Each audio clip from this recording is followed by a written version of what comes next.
called the punishment draconian. Draconian. Which you know as well as I that we like to make cultural references whenever possible. I am reminded of the great line in The Princess Bride. You keep using that word. I do not think it means what you think it means, because a one-game suspension was not draconian.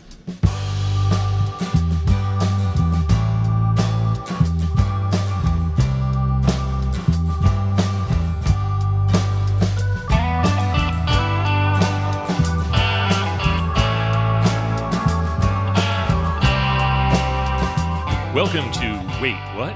Sportsbiz Chat with DP and McGhee, the podcast that takes an often irreverent, sometimes cynical, and on occasion a serious look at the business of sports. I'm your co-host, David Paro.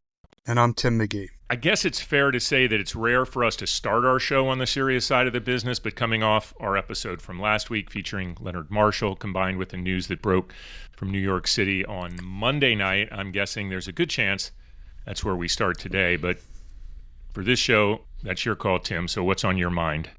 Well, let's talk about it. Tragic shooting last night in New York City. Seems that the gunman, a lone gunman, was targeting the NFL offices at 345 Park Avenue. For those of you who are familiar with the area, it's just north of Grand Central. One of the, most,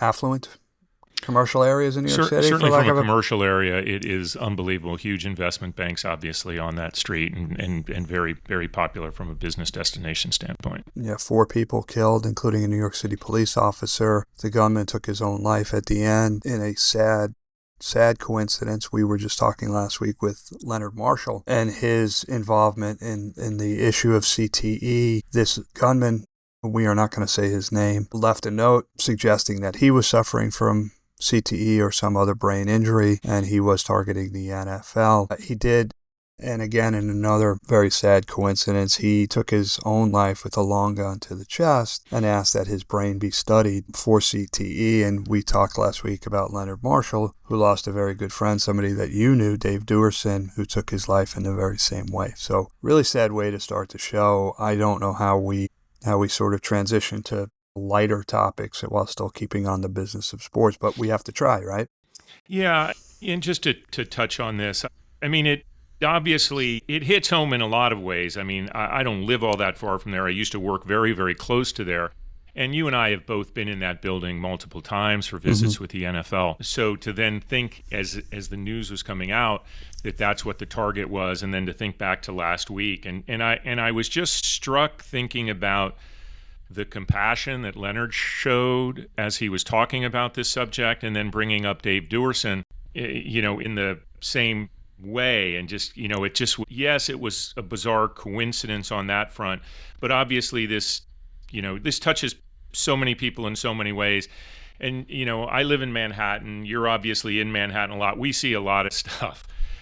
We don't see this. We don't see people walking around with long guns going in buildings like this. And so it's awful, and just wishing all the peace that I can for all these families affected and all the businesses that were affected by being in that building. And I think you've been living in New York long enough. When something like this happens, there is usually a 0 or 1 degree of separation. And my sister called me in the middle of this to tell me that both her son and daughter, my niece and nephew, work in that building. Not for the NFL, but for another company. But thankfully, they were not there yesterday. And then I got a text from a very dear friend of mine whose daughter was very close friends with the young woman who lost her life. So we are, for a city of 10 million people, we are often, touched very closely by tragedy or come very close to tragedy. But you're right, it doesn't happen in New York. The city that large, we don't have things like that happening. Well, listen, it was this was a little different start, as we both pointed out, I think, than normally show. So I'm gonna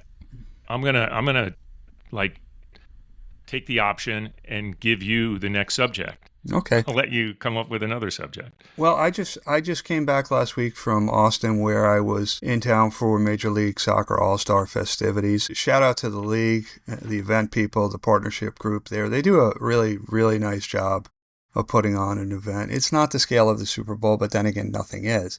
But really well done. The partners I spoke to were all very happy with their activations and how the league has been treating him. But a couple of big pieces of news came out of the All-Star, the first of which was the Board of Governors once again kicked the can down the road, for lack of a better term, about voting on changing the MLS calendar to align more closely with the international calendar.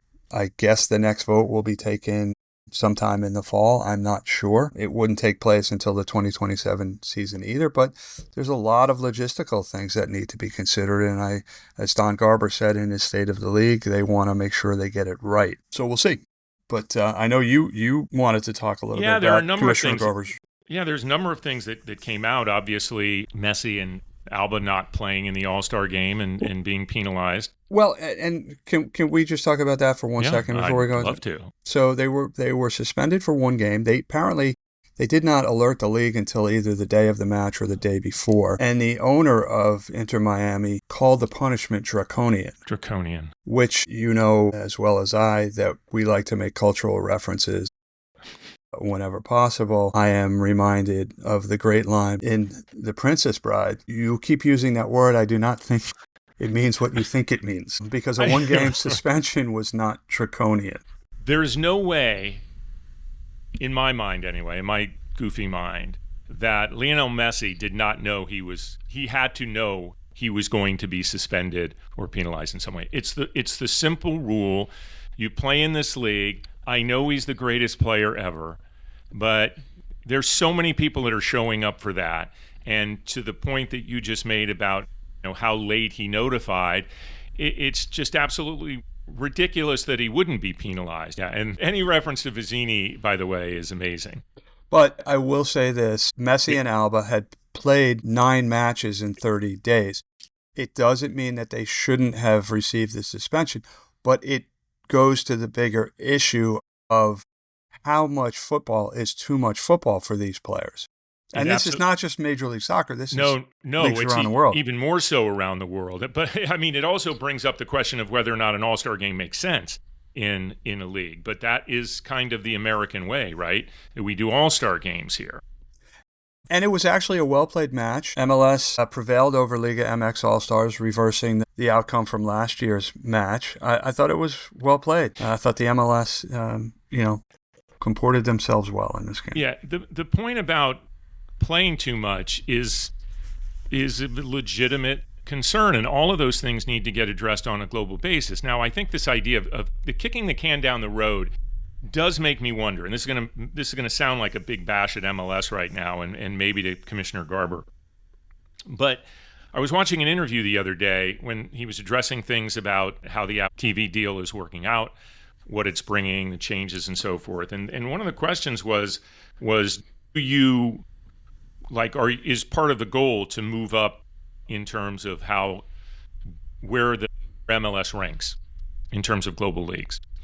And his answer almost seemed as though I'm not sure it is. And when we're talking about, and listen, I'm certain it is. I'm certain it is. But it sounded as though when it comes to ownership in this league, maybe that is less of a concern.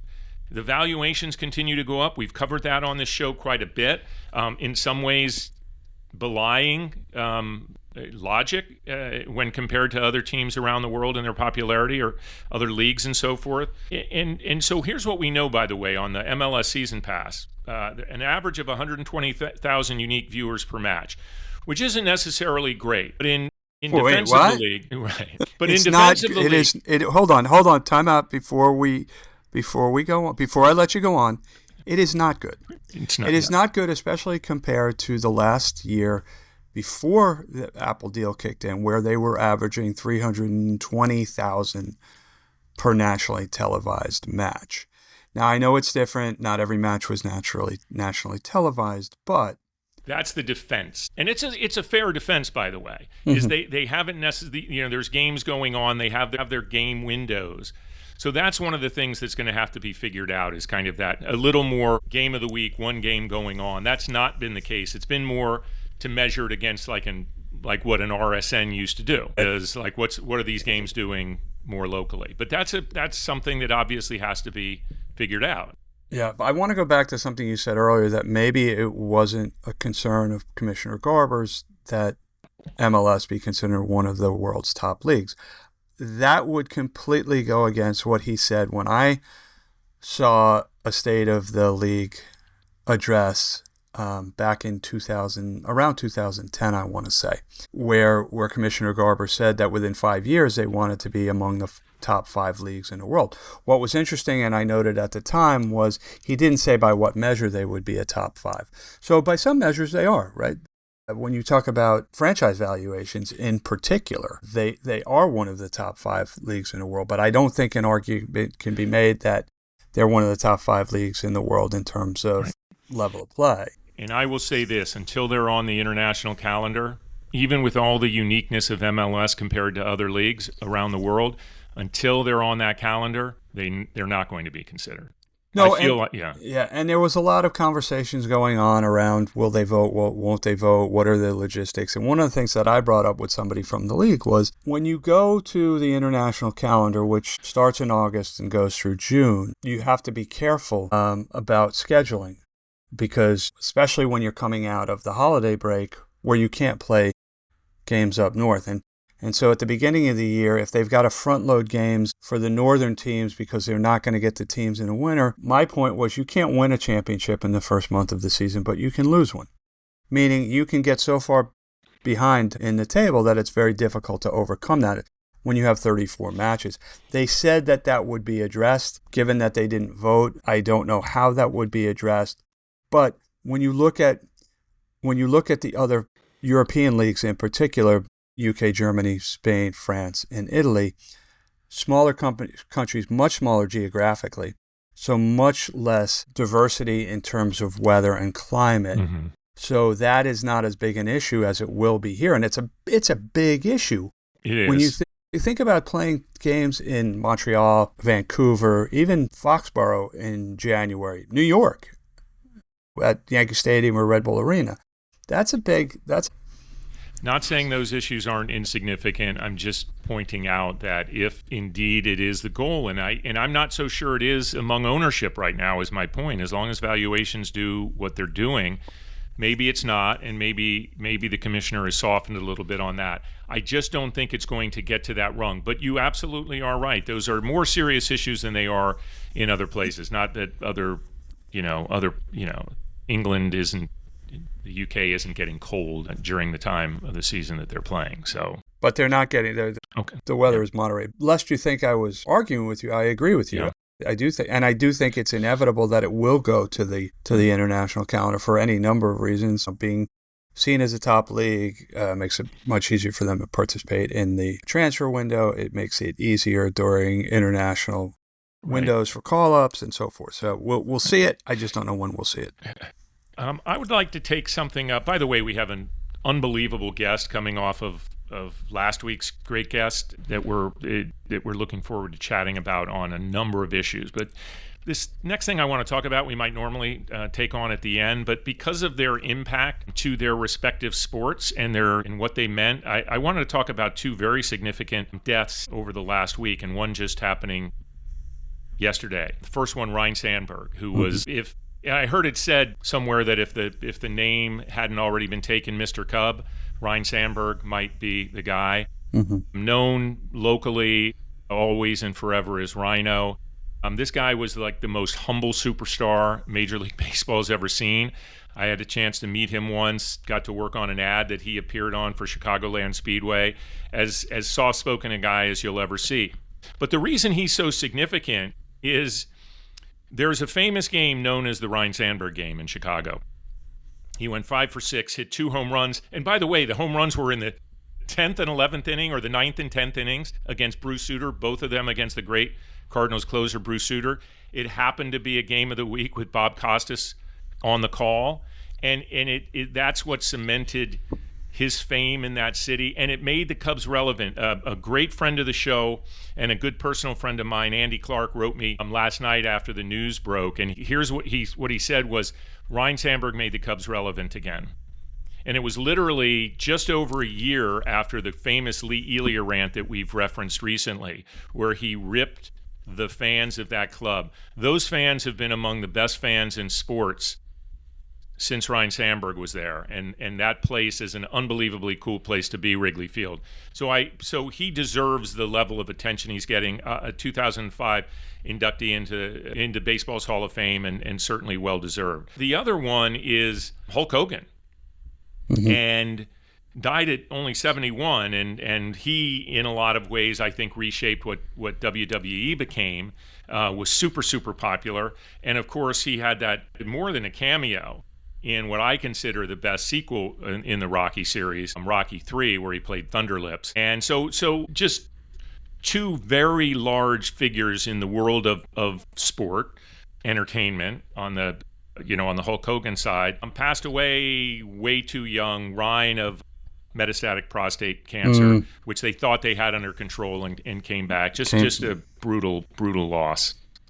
Yeah, and I'm a collector. Ryne Sandberg was universally known as very friendly to the collectors. Yeah, great loss for him. Goes down. There's talk about some of the worst trades in the history of baseball. Nolan Ryan for Jim Fregosi, some other players involved. Danny Cater for Sparky Lyle, who went on to win a Cy Young with the Yankees. But Lou Brock for Bobby Shantz, and who else was in that trade? Ernie Broglio was the guy in that trade, supposedly. Ozzie Smith being traded from San Diego to St. Louis for Gary Templeton. But Ryne Sandberg for Ivan de Jesus, who was a very decent major league player, has to go down as one of the most one-sided trades in baseball history. My brother, who's a big Phillies fan, wrote me today and he said should have been a Philly. But he did get to manage a few years there in Philadelphia, and he worked his way up through the management ranks, which was a kind of classic Ryne Sandberg in a way. And I heard about some quotes from some of the players he managed on the minor league level, and the guy's a Hall of Famer, and he's riding around in a minor league bus and having no problem with it. Apparently, I think he was that type of humble guy, respected the game. His speech when he was inducted was very much focused on doing things, playing the game the right way. And a very, very laid back, very humble superstar of the game. Do you know who Ryne Sandberg was named for? I don't. Ryne Duren, the old Yankee relief pitcher, who won at least one World Series with the Yankees. Yeah, born in Seattle. Well, great. Probably have time for another subject or two before our guest joins. I want to talk about what happened the other day in the Phillies locker room. Rob Manfred, commissioner of Major League Baseball, is going around to each of the major league clubhouses, talking to the players. According to everything I've read and heard, he is not mentioning the term salary cap. He is trying to position his talks with the players around the problems that the league are facing, but I think it's fairly easily inferred by the players that owners are going to be going for a hard salary cap in the next CBA negotiations. According to reports, when he was talking to the Phillies, Bryce Harper said, if that's what you're going to talk about, get the F out of this locker room. And then Rob Manfred said, no, I'm not going to get the F out of this locker room. They did shake hands at the end.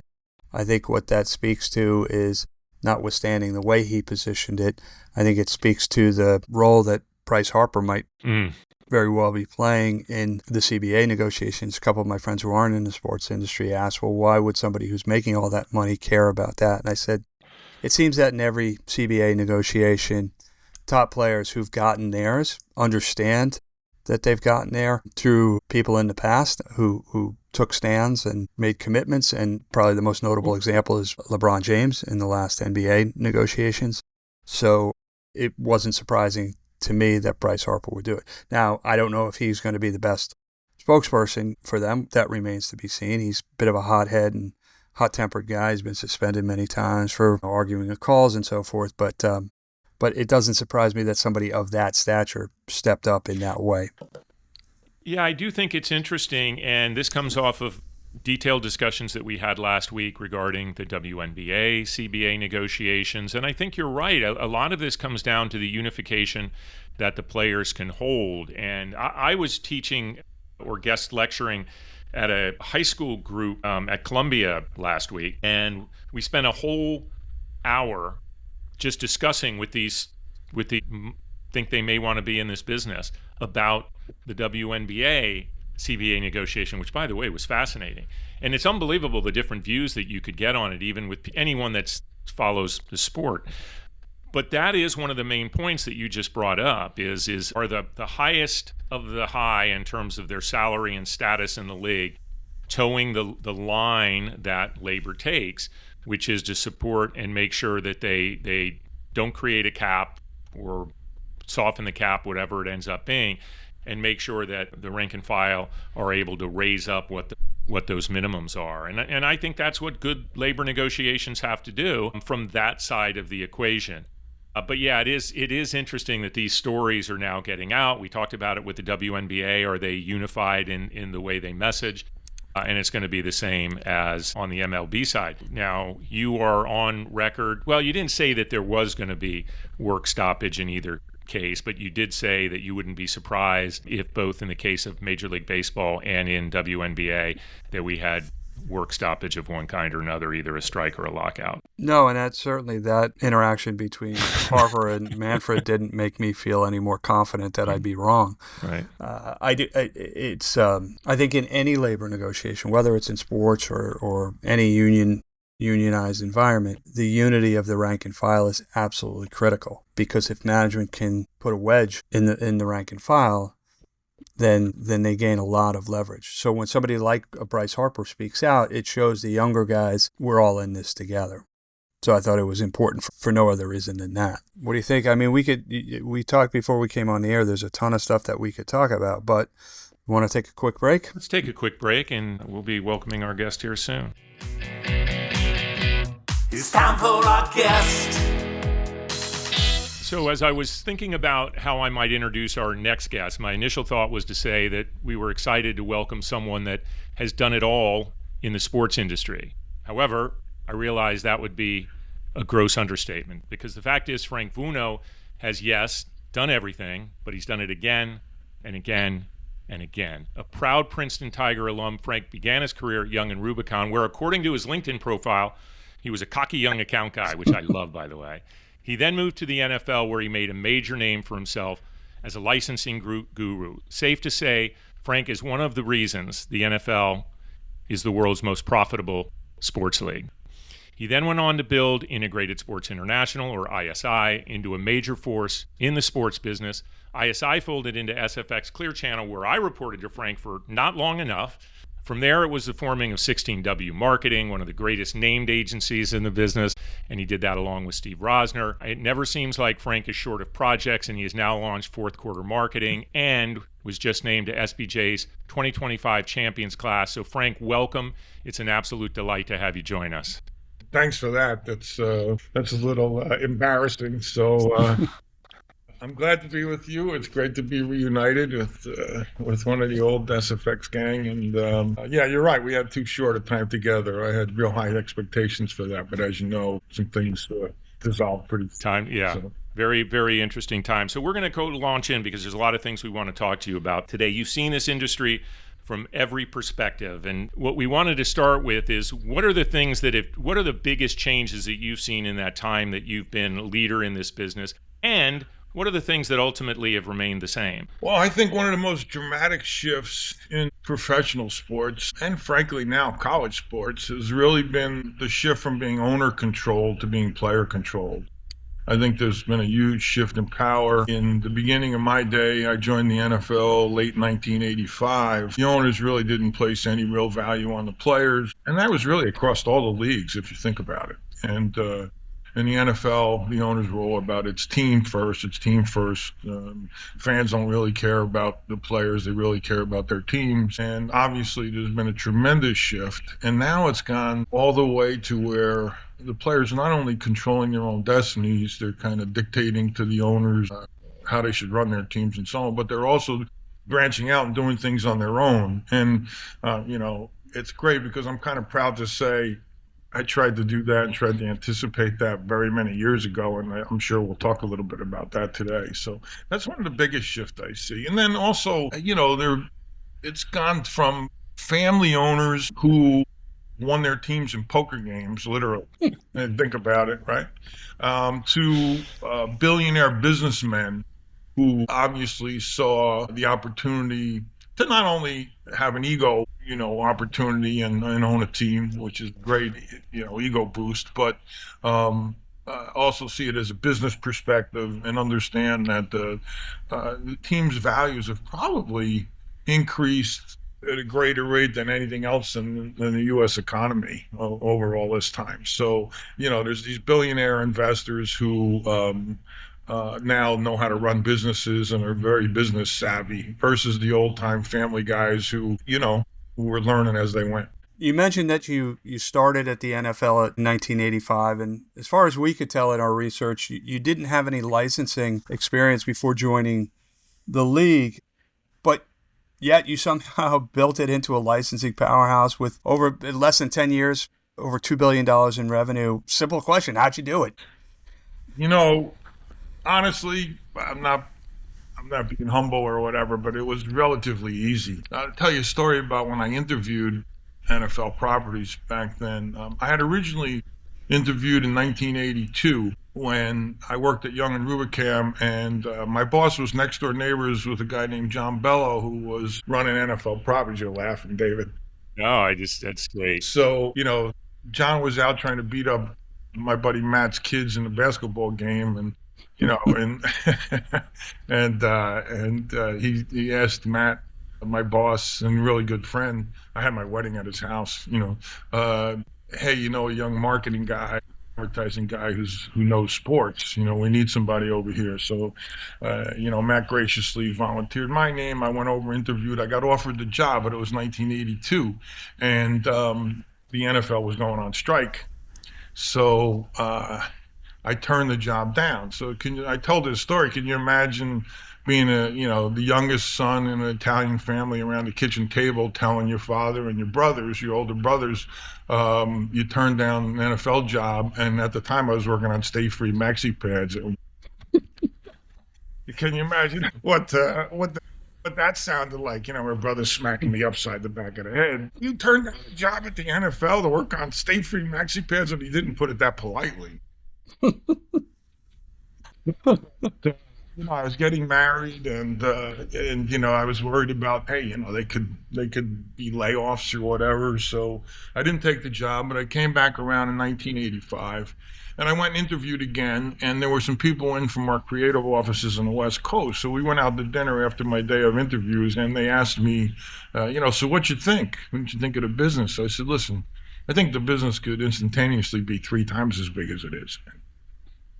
You're really not supposed to say that in an interview. You're insulting everybody at the table. So they all were aghast, and they, were like, wow, you're really cocky. I go, you're selling all kids stuff. You're selling all cheap stuff. You're selling replica stuff. You're not selling any authentics. You're not selling to adults. There's huge upside. And they're like, wow, you think adults would really want to wear NFL merchandise? God's honest truth. So I'm like, yeah, I think so, I'm sure of it. I said, you got imitation people making your jerseys. You got Rawlings, who's a baseball company, making your replica jerseys. They don't even make the football jerseys for the teams. Why don't you have the people that are making the jerseys for the teams make the jerseys for your customers, So that begot NFL Pro Line and NFL Authentics. And that was my initial responsibility, was development and new business development. So new business development was just doing things that they hadn't done in the past. And I was in charge of what was on the field. I actually started participating in the actual writing of the policy, on-field policy for uniform policy with the league competition committee, because at the time they were adamant that everybody had a match with everything, and you couldn't wear a logo on the field. It was a great story that you'll remember. Jim McMahon, the quarterback for the Chicago Bears, 1985 Chicago Bears, one of the greatest teams ever. That was one of my first assignments. I got involved with them because I licensed their rap song, the Super Bowl Shuffle. So I got to know the Bears or whatever. But Jim McMahon was wearing he was wearing some stuff that had Adidas on it, and it showed on his neckline, and then he wore an Adidas headband on the sidelines. And that was illegal at the time. But there were no real rules that were written to govern that. Nobody had the brass to kind of rub it in the league's nose and whatever, and wear, wear manufacturers' marks. So we had to develop policies for who could show their marks and who couldn't. And, that was part and parcel to what was on the field. So we had to write new rules, and we had to say, hey, if you want to be on our field, you got to pay. And that was all of the old companies back then, the Champions and the Russells and the McGregors, they were aghast. They were like, oh my God. We have what they call an A&I division, athletic and institutional division. We sell this stuff to the teams. We don't give it to them.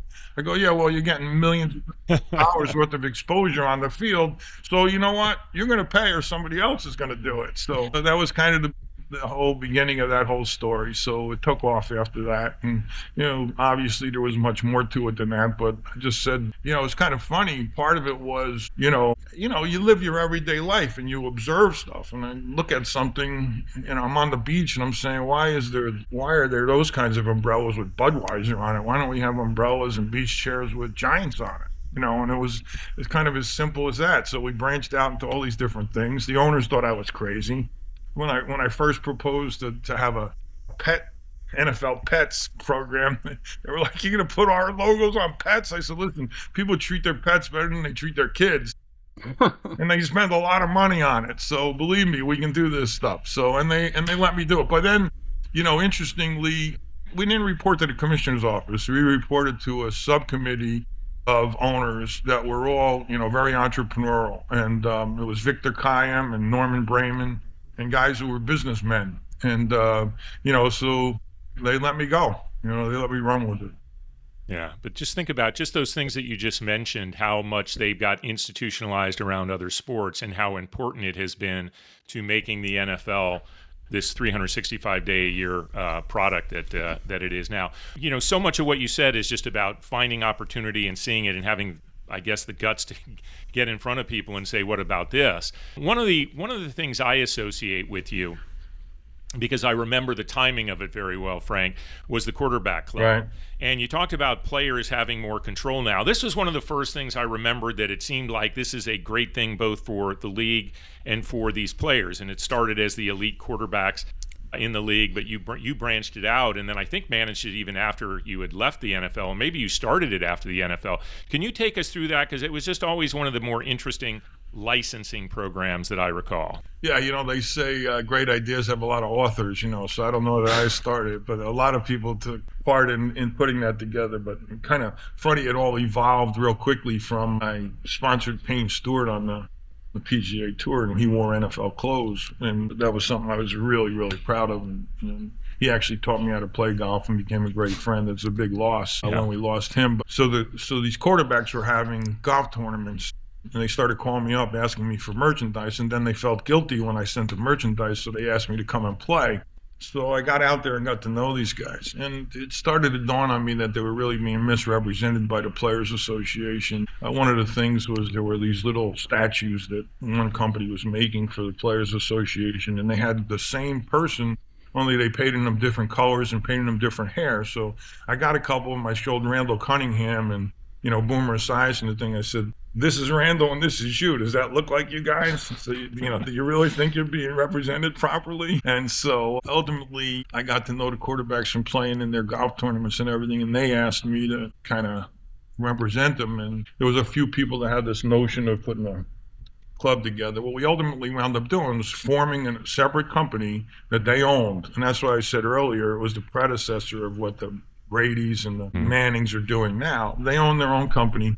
There were 11 original charter members, but they hired me and NFL Properties, which was crazy at the time, to manage the whole thing. And three of the guys who were the original members, Warren Moon, Danny Marino, and Bernie Kosar, were on the executive committee of the Players Association. So that was really significant at the time. And what we did, though, is we kept their identities in the licensing programs for the trading cards and for the video games at the time. So they were still supporting the Players Association through the group associations, but they had their own company, and we went out and did our own thing, one of which was the NFL Quarterback Challenge, which you'll remember, which we used to get great ratings on, and it was great programming back then. And then we did that. We had the club for many years, from 1990 for 10 years or so, and we had very many members. When I originally wrote the agreement and the collective bargaining agreement at that time, in the early 90s, the players were threatening to go out on strike. We wrote in that we could expand the group for the quarterback club up to 40 players. And I said players, not quarterbacks. So Emmitt Smith and Jerry Rice came into the quarterback club. And they used to see me and say, Frank, keep those checks coming. And so we kind of caught the Players Association sleeping on that one. And we expanded the group up to 40 members. Plus, when the guys retired, that didn't count. So we were up to like 50 members at one point in time. It really was a thriving thing. Importantly, though, to your point, for me, the only thing that we didn't do well was market our players as an NFL, because the players played under the helmet. People didn't know their faces. So we had to get them out from under their helmets. And working at the league and wanting to market players was, like I said, it was really an owner-dominated thing. So the owners kind of looked at me and said, why are you doing so much for the players? I kept saying the popularity of our game depends on it, and the future depends on it, because kids follow the players. They don't follow, they go with the favorite players. And we were behind in that in the NBA, with the NBA and baseball and such. So, there were the Michael Jordans and the Magic Johnsons and so on and so forth. And I'd stand up at conventions and everything. The only thing that we weren't more popular on was with the individual players. So you had a great run at the NFL, tremendous success. You then leave to create ISI, Integrated Sports International. Anybody who was back in the industry back then knew who you guys were, built a great agency not far from where I'm sitting here in New Jersey. What prompted that move? Well, there were a few things. Like I said, the top quarterbacks in the league, I got to know very well. They got to trust me, and they kind of asked if I could represent them, and I saw that as a big opportunity. There were some things going on that I won't really get into on NFL properties that were not great. There was just some stuff that bothered me. Ultimately, guys, somebody asked me recently with this whole SBJ Champions thing, you have any regrets about leaving the NFL? I said, well, if I would have known that Roger Goodell was going to make $60 million a year, I might have stayed. But back then, we weren't making a lot of money. And, I had to go to battle for all my people every year. And they'd say, well, the league office is only taking a 2% increase this year, so we can only take 2%. And I was like, okay, I was delivering 86% to the bottom line in the licensing business, highly profitable business. And I was like, wait, I'm delivering 86% profits. We're up, year over year, we're up over 40% a year. Remember when I said we would triple the business? Well, by the time I left, we were 7.5 times the business in that short period that I was there. So I just saw an opportunity, frankly, to go make some money and also do what I like to do, which was represent the players. And, we partnered with Lee Steinberg and Jeff Moran, who represented the top quarterbacks in the country. We had the number 1 pick in the draft for 7 years in a row. I got together with Steve Rosner and Fred Freed. Fred was representing 𝗵𝗲 𝗧𝗏 and was working for ProServe at the time, and did the marketing for Michael Jordan and so on. So I got to know Freddie. He was 𝗵𝗲 𝗧𝗏's marketing agent, and we became good friends. And Steve Rosner was representing Lawrence Taylor and a bunch of other guys, and a Jersey guy like me. And so I saw an opportunity to put us together and do what not a lot of people were doing. We weren't going to represent players for contracts, only for marketing. So we were kind of Switzerland. We could work with a bunch of agents. We'd split commissions with them. It was a really unique concept at the time. And the agents, frankly, were lawyers who didn't know much about marketing and would admit such if they had, didn't have big egos. Even the top guys, out there, let us market their athletes and then split commissions with them. So we had a real unique concept, and it was exciting. And we took a flyer, and it worked out, So I also had a real, with Lee, we had the number 1 pick of the draft, like for the Dallas Cowboys, Troy Aikman. So Lee would sit down with the owner and bring us into the meeting and say, look, we could either do marketing together or we could take Troy and ambush the hell out of you. And, you go with Coke, Troy goes with Pepsi. You're not going to like that. So why don't we work together? You hire Frank and ISI, and we'll do marketing together. And so Jerry Jones was one of our first clients, a big client. And then we took on San Francisco 49ers, because I had a good relationship with, the owner, Carmen Policy became a good friend and so on. And Eddie DeBartolo was always really good to me, so we worked with them. So we had a real strong foundation heading into ISI.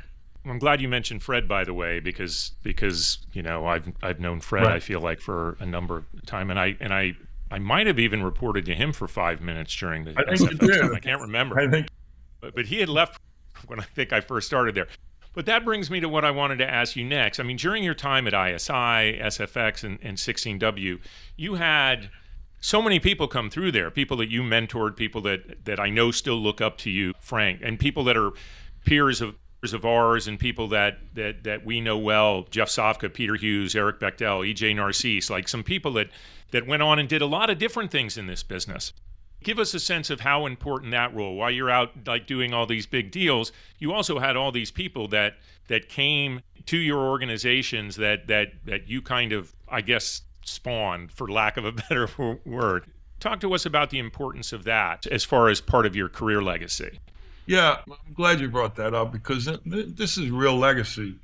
People ask about legacy and, shit, everybody takes credit for good ideas, like I said, but the real legacy is the people that have come along and you've worked with or mentored or whatever and given an opportunity in the business. And there's nothing more gratifying. This is real leadership. You hire great people, you give them the support they need and the freedom to fail. Steve, Fred, and I always said our greatest accomplishments are the successes of the people that were part of our teams along the way. I'm really proud of that.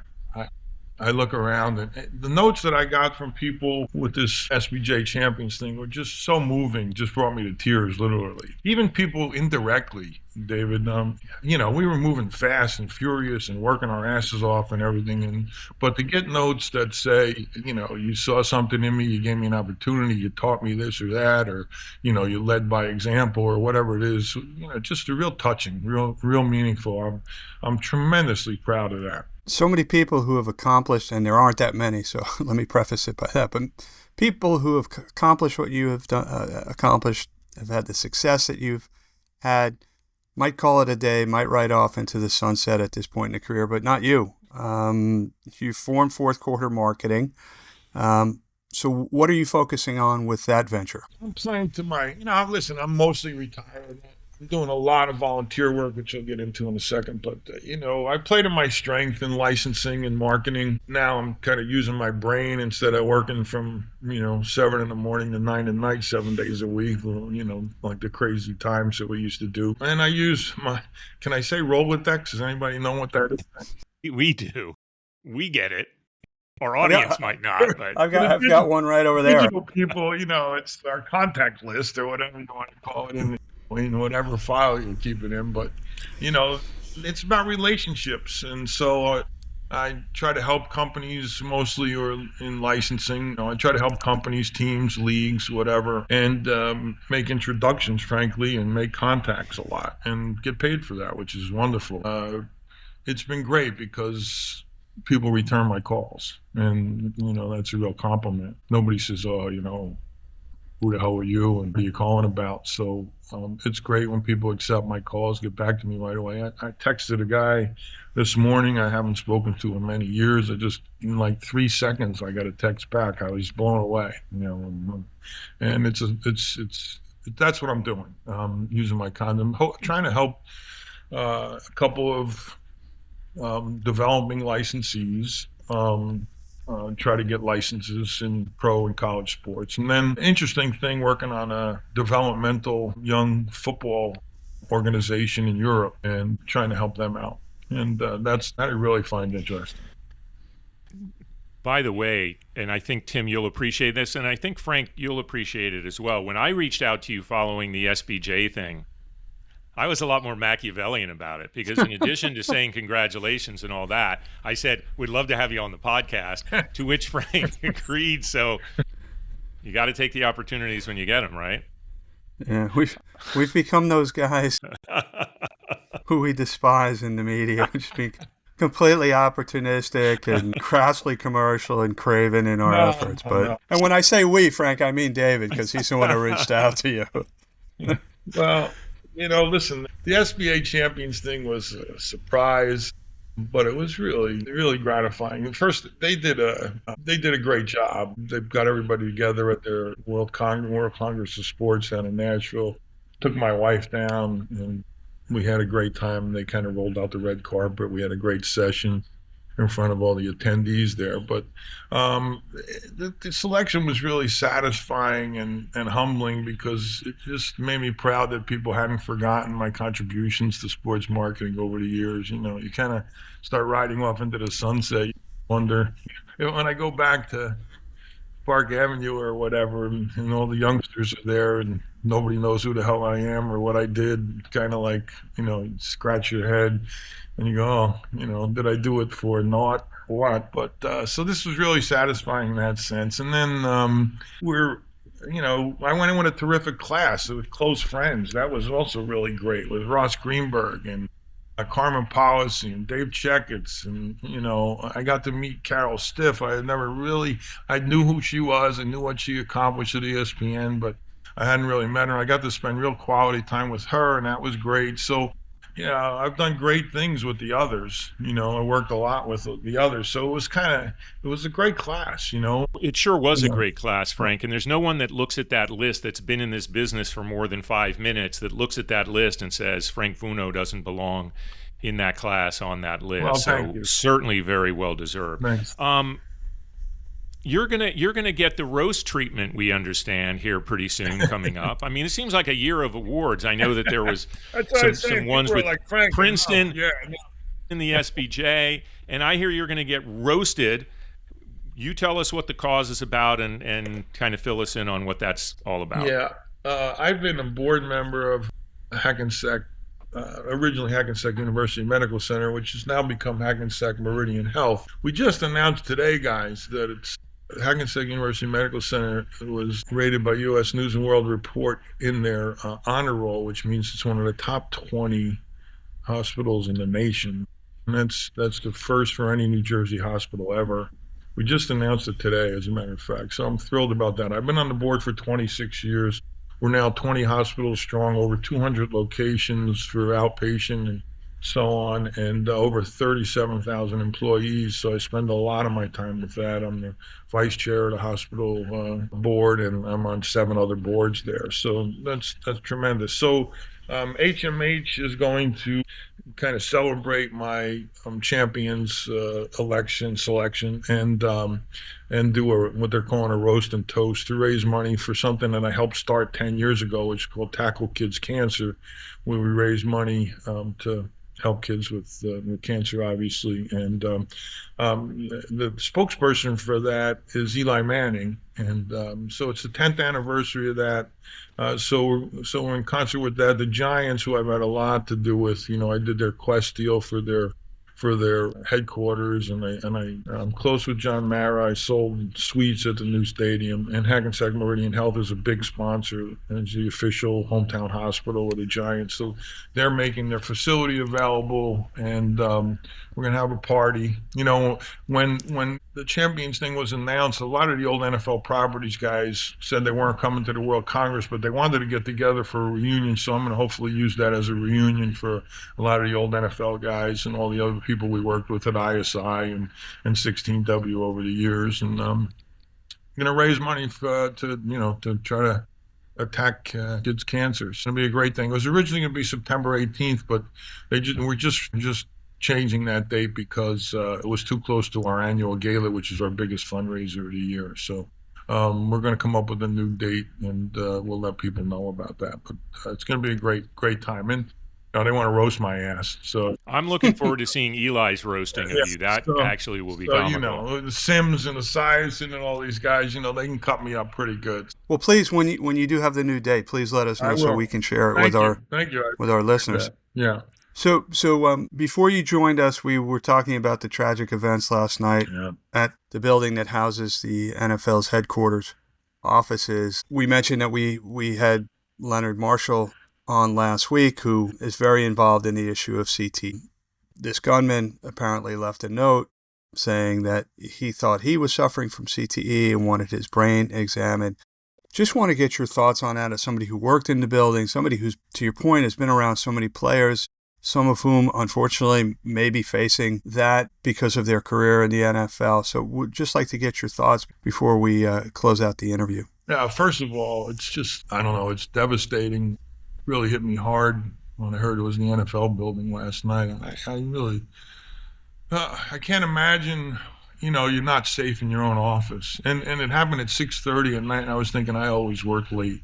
That's the reward you get for staying late and working, your butt off, and some nut comes in with a machine gun. I mean, it's, the people that lost their lives, the security people and the New York City police officers, I have nothing but prayers for those people's families and stuff. It's that feeling of not being safe in your own environment is just heartbreaking. Anyway, but for the guy with, suffered from CTE, I mean, I don't know that I can't comment on the guy's history or whatever. I don't know if he played football at any serious level or whatever. But, listen, there's no doubt that football is a violent game and people's heads were affected. I probably was concussed 8 or 9 times in my life, a couple of times to where I was throwing up and so on, clearly concussed. And we used to say, hey, you had your bell rung, you got dinged or whatever. And I remember doing drills where I just saw literally white stars like the cartoons. We'd get up, lay on our backs, turn over, and then try to get who could get lower, and we'd just hit our heads constantly. And, it was crazy stuff. That stuff's all changed, guys. I mean, the good news is there wasn't an acknowledgement back when, years ago, for a long time about that kind of thing. And like I said, remember, it was owners dominated as opposed to players dominated. But I think there's a real recognition of that now. I think there's great pains taken to prevent head injuries with kickoffs and, how you can tackle and so on and so forth these days. One thing that I'm very sensitive about that really kind of ticked me off during my career was that, I literally had to do the Riddell deal for the NFL League and make Riddell the exclusive provider and have Riddell here, which I still think is the most valuable space in all sports, and right on the helmet right there, because people were going out of the helmet business because of the lawsuits for neck injuries and for paralysis and so on. And so Riddell was almost the last company left who was manufacturing helmets. If you don't have a helmet, you don't have a sport. So I tried to get the owners to invest, and they didn't want to do it because of the liability. And then I tried to get other companies to invest, and Riddell was the only one. So I signed a long-term deal with them as exclusive helmet provider. But I used to think the Nikes of the world and the big companies of the world, if they really invested their technology in, and I still think so to this day, I think helmets have made a great improvement. There's 4 or 5 manufacturers now. And I used to go into the helmet factories, guys, and if you would have saw what the, 𝗧𝗵𝗵𝗲 was the federal approval thing for the safety of a helmet or whatever. They used to call it �NOCSAE, NOCSAE or something, whatever, and it was on the helmets. You know what the test was? It was literally a 2x4 on a stand. They put the helmet on the end of it and they dropped the 2x4 down and it hit the helmet and they saw how high it bounced off the ground. I mean, literally, that was the �NOCSAE test. So I'm not kidding. It was that bad. So they've obviously come a real long way, but it just upset me that, Nike invested in a little pocket of air that they put in their shoe and made bazillions of dollars, right? And I would just go to those guys and say, why can't we come up with a system of prevention where the helmets were attached to shoulder pads, which would keep you from hurting your neck and so on and so forth. And if you could put those kind of air pockets in shoes, why can't we develop things that would go in a helmet that would protect you and so on and so forth? And I've frankly seen a lot of technology. People have come to me with it and, it's gotten turned down and so on. So I still think there's a long way to go with the protective equipment, but I will give the league credit for caring about this and being very concerned in terms of the rules and what they're doing in the league. But, Leonard's right. In years past, the players were neglected. There's no doubt about that. But I think the NFL is trying to make up for it. So. Listen, we know that when you came on, this wasn't, or we planned this discussion with you. It wasn't a subject that we expected that we would be taking on, but we very much appreciate you addressing that from your perspective. Normally we ask 2 questions of our guests before we leave, but you've pretty much answered the first one, which is how did you get your start in the business? We've kind of covered that, but we do want to close it with this is, if you could, one piece of advice that you'd offer someone looking to break into this business, given all your perspective on it, what would be the one thing that you would say to particularly a younger person looking to break into the sports industry? Yeah, I've thought about that and spoken about it a lot. I talked to a lot of graduate programs and so on. It's not just one thing. I guess it's kind of a stream of consciousness. It's first, you can't just say I love sports and I think it'd be a lot of fun and I think I'd be good at it and I know all the stats in baseball, or I'm a stat geek or whatever. I follow everything.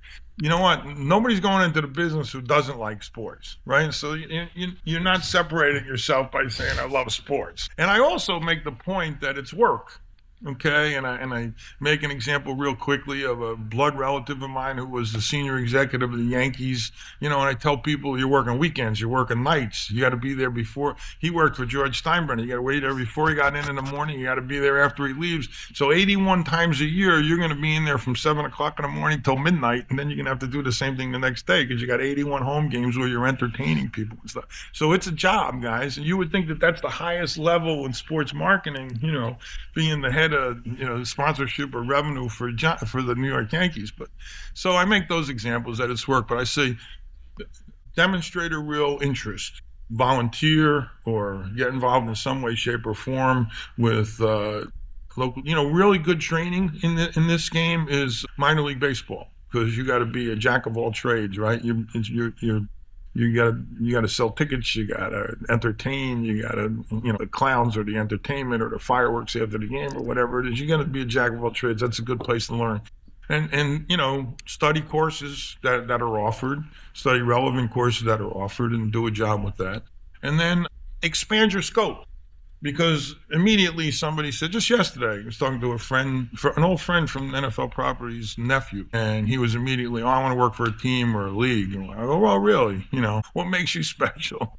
What's going to separate you from the thousands of people out there? But I say expand your scope, because sports marketing is all about the companies that want to spend money in sports to get to a target audience. And that's something I learned early on from the old advertising days, right? So they're not spending money because it's not the old days where the CEO wanted seats on the 50-yard line. Those days are gone. And there's got to be a real demonstrable return on investment for these companies who spend in sports. And so there's all these thousands of companies who spend money in sports. They need people who are going to manage those expenditures and those programs. And so expand your scope to all those companies as well as the agencies and the teams and the leagues. And so, philosophy. And I also say one last thing. Don't go sell tickets for a team. It's a phony promise, because that's how all these teams try to rope kids in, and they churn and burn them. And I know the owners or whatever, the general manager is going to get mad at me, but it's a false promise. Maybe one kid out of 100 works his way through that. Anybody I ever known who took that job quit after 6 months of cold calling and getting no for an answer. So it's not a good way to start. Well, there is no way that I didn't expect you to come on and give your honest perspective on things, because that's the only way I've ever known you, Frank. Listen, unbelievable discussion. We can't thank you enough for spending some time with us. We wish you luck at the roast. Can't wait to hear more about that. Again, congrats on the 2025 Champions class with SBJ. And just really appreciate it, Frank. Good to see you. Good to be with you. Continued success with this. It's a lot of fun. I've been listening to I caught up on your past podcasts. They're really great. So good luck. You. Oh, thank you. All right. Appreciate it.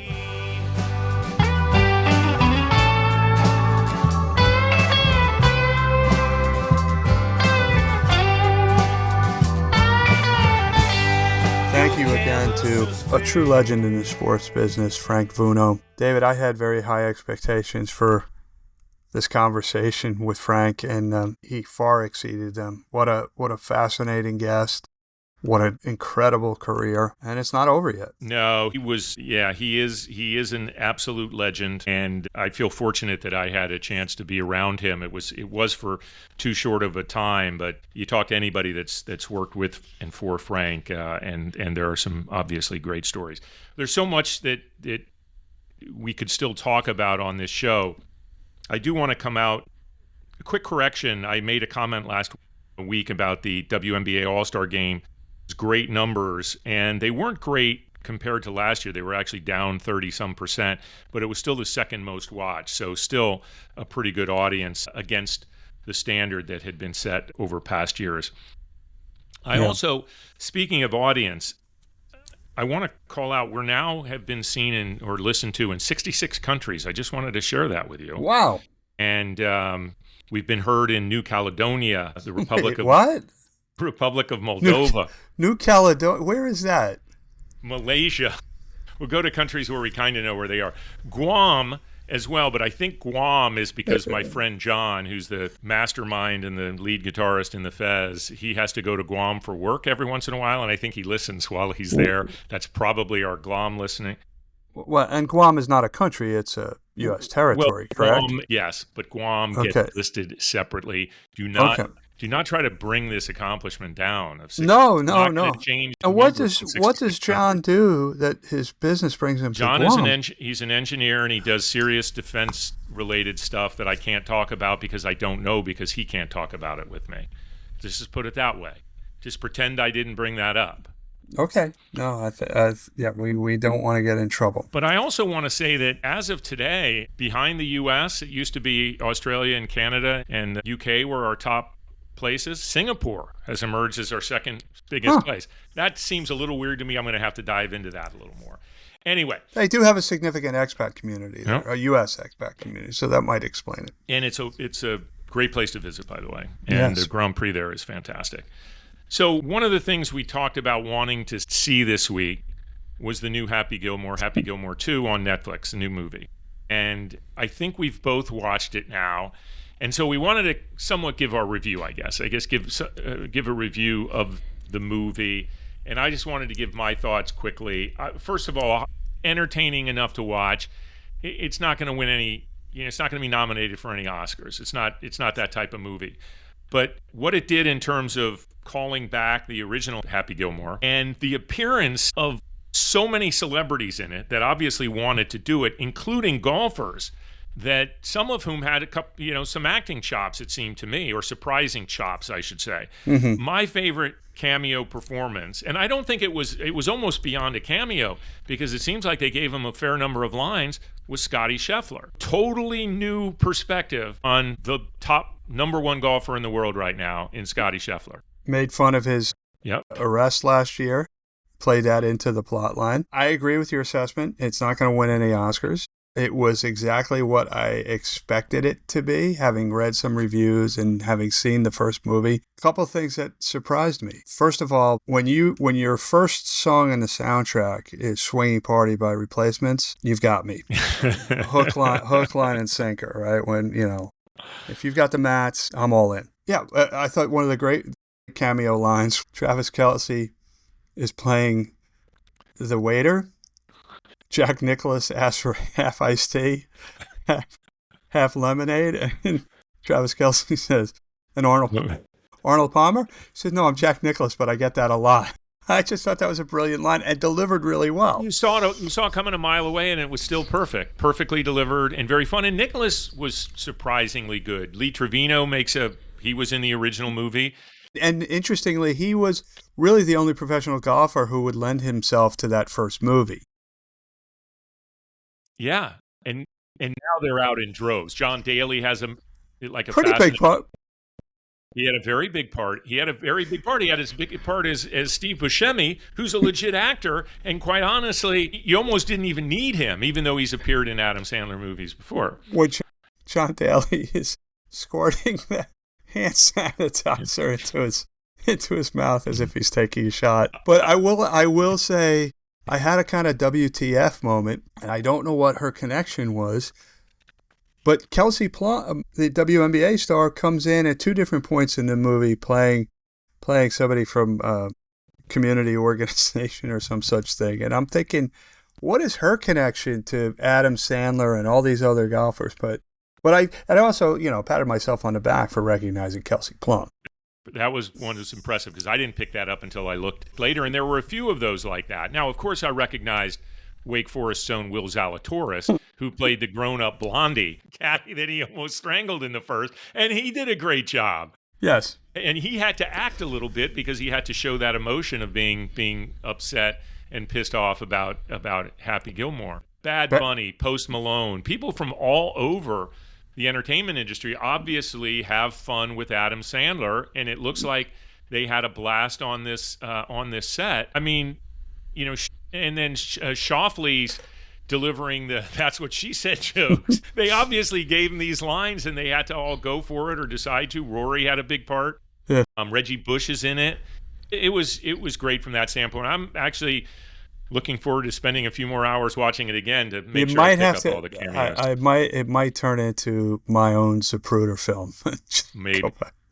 But maybe. How do I say this diplomatically? Haley Joel Osment has changed more since his childhood than virtually anyone else on the planet, maybe? Yeah, I was about to say something, but I'm not going to make the joke. I'm gonna pass on it. He's an actor, though. He was good as Billy Jenkins, or he was fine. Bobby. What did he keep calling him? Bobby or Gary. And of course, the great Chris McDonald in playing Shooter McGavin. And back. Even Nancy Lopez and Nelly Corder as the people who are trying to determine whether he's fit to return to society. Right. A couple other quick things.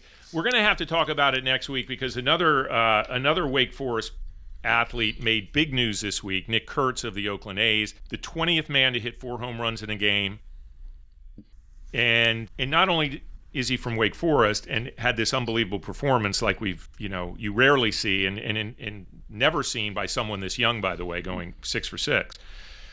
But he also has a nickname that might be the best nickname in sports in the Big Amish because he's from Lancaster, Pennsylvania. I don't know. It's hard to beat Big Dumper. And Cal Riley. One up. Cal Riley, if that's not a NASCAR driver's name, but the Big Dumper, come on. And the other thing, I'm looking forward to watching this week is the MLB Speedway Classic from Bristol.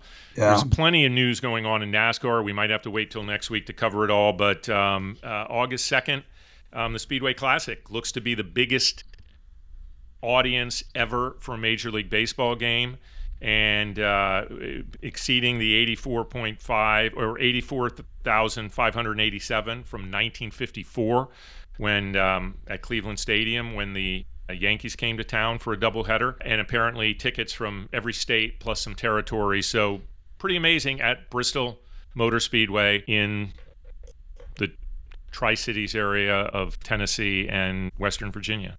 Yeah, and they're going to have to convert it back to a track. There's a race there on, I believe it's the weekend of August 31st, if I'm not mistaken. My wife's birthday. This episode reminds me of those coffees we would have in the city, which led to this podcast. It's going to be a long one, but I think it's worth the listen. But hey, I'm biased. Anyway, I think it's time we say goodbye. David, thank you for bringing Frank Vuono on. What a fantastic guest.